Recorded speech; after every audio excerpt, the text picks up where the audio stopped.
Now tonight, the Kenyan President Uhuru Kenyatta and the opposition leader Raila Odinga have left no doubt that the standoff over the Kenyan Electoral Commission will continue at least for the foreseeable future.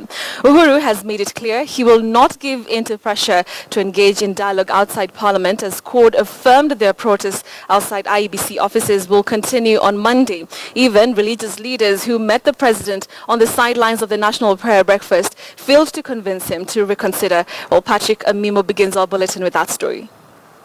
Father in heaven, I know we have gone wrong. The elephant in the room, as the leaders conveyed for the National Prayer Breakfast, was perhaps the very reason Kenyans needed prayers at this very juncture. The president and his deputy leaving no doubt that they will not move an inch in the standoff over the Electoral Commission. Why do we make laws?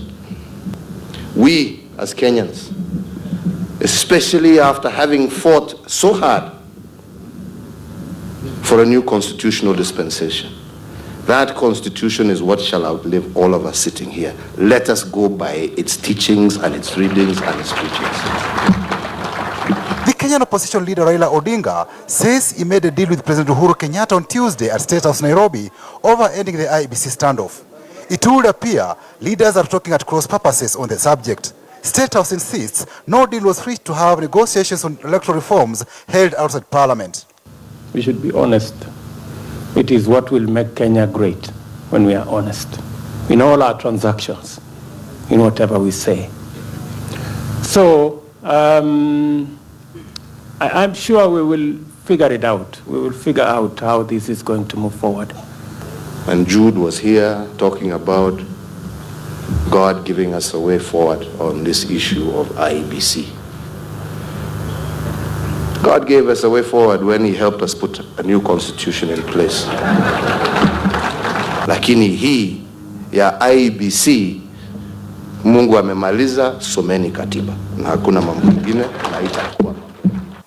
On Thursday, the opposition called named 5 people in anticipation of a dialogue process with the ruling Jubilee.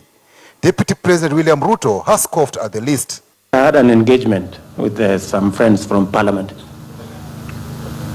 And they were telling me, you see, now that the other side have appointed Modama and Mishimboko, I think we should appoint Moses Kuria and Babayao.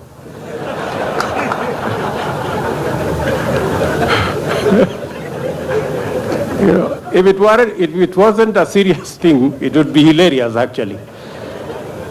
Because that would be how not to get it done completely. Or it would be a contest in something else. Immediately after the prayers, the president and his deputy met religious leaders to whom he reiterated the constitution must be followed when discussing constitutional bodies.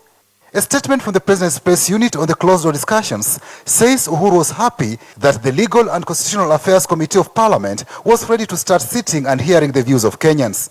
The president told religious leaders that the government was ready for dialogue, but it must be held within the confines of the law. Uhuru said dialogue is not about going to the streets or meeting in tea rooms. CORD has now vowed to go back to the streets for demos on Monday, even as Gatundu South MP Moses Kuria also threatened to mobilize his people to counter CORD's protests. But the police have warned no protests will be allowed on Monday, and whoever tries will get it rough. Patrick Amimo, KTN News.